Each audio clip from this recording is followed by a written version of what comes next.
We all hate stereotypes. Stereotypes are killing us, and they're killing our children, and they're putting LSD into the water supply. Stereotypes are like rogue elephants with AIDS that have been set on fire by terrorists. Except worse. We all hate stereotypes. Seriously, we hate them. Except that we don't. We adore stereotypes, and we desperately need them to define who we are or who we are not. People need to be able to say things like, all stereotypes are based on ignorance, because expressing such a sentiment makes them enlightened, open-minded, and incredibly unpleasant.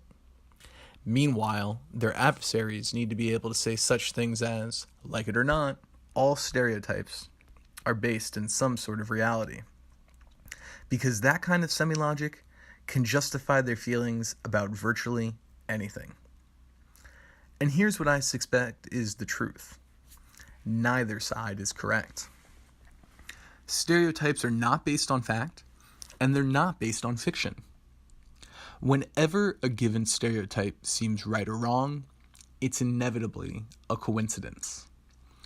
The world is a prejudiced place, but it's prejudice for the weirdest, least meaningful reasons imaginable. A few years ago, I toured 6 German cities over a span of 9 days. I was primarily struck by 2 points. A, the citizens of Germany are friendly and nervous. And B, the citizens of Germany perceive Americans to be obese, puritanical, non-smoking imbeciles. Their opinion of the United States is mind-blowingly low, even when compared with how the US is viewed by France.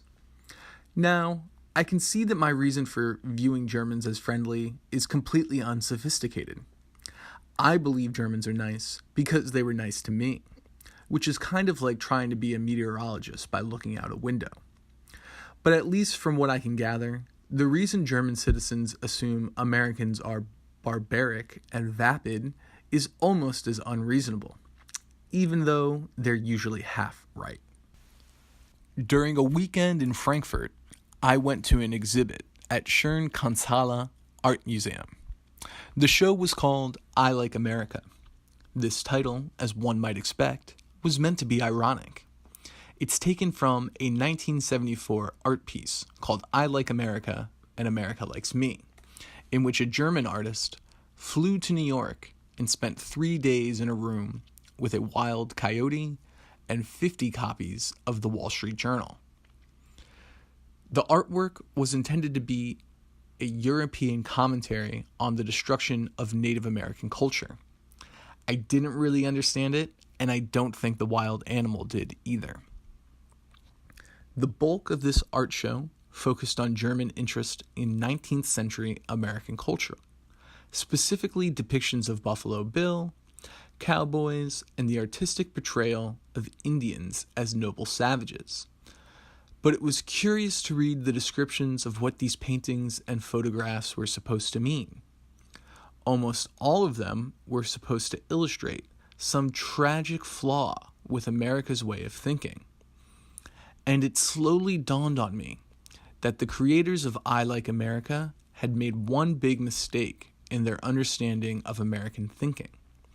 While they had not necessarily misunderstood the historical relationship between Americans and cowboy imagery, they totally misunderstood how important cowboys are to most Americans. With the possible exception of John Bon Jovi, I can't think of any modern American who gives a bleep about cowboys, even metaphorically.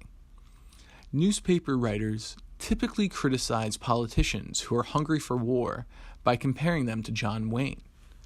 But no one really believes that the history of cowboys affects our foreign policy. It's just a shorthand way to describe something we already understand. But European intellectuals use cowboy culture to understand American sociology. And that's a specious relationship, even during moments when it almost makes sense. As it turns out, Germans care about cowboys way more than we do. A sardonic German teenager told me what she thought the phrase, "the American dream" meant. I assume it means watching Baywatch 24 hours a day, she said. She was sort of joking, but I've heard similar sentiments in every foreign country I've ever visited. There is a widespread belief that Americans spend most of their lives watching Baywatch and TMZ. But what's interesting about this girl's insight was her reasoning. She thinks Americans love Baywatch because Joey Tribbiani on Friends loved Baywatch. And this does not mean she viewed Friends as an accurate reflection of life, nor does it suggest that she saw Matt LeBlanc as a tragic spokesperson for the American working class. This was just one random detail she remembered about an American TV show she barely watched. She didn't care about this detail, and neither do we. As I rode the train from Munich to Dresden to Hamburg, I started jotting down any random details I noticed that could prompt me to project larger truths about Germany. An abbreviated version is as follows. 1. No matter how much they drink, nobody here acts drunk. 2. Late-night German television broadcasts a lot of Caucasian boxing. 3. Heavy metal is still huge in this country. As proof, there's astonishingly high interest in the most recent Paul Stanley solo record. 4. When addressing customers, waiters and waitresses sometimes hold their hands behind their backs, military style. I suppose I could use these details to extrapolate various ideas about life in Germany. I suppose I could create value for many of these factoids, and some of my conclusions might prove true. But I'm choosing not to do this, because now I can't help but recognize all the things that people do that A, have no real significance, yet B, define how others see them. When I returned from my tour, many people asked me what Germany was like. I said I had no idea. But weren't you just there? They inevitably asked. Yes, I told them. I was just there, and I don't know what it's like at all.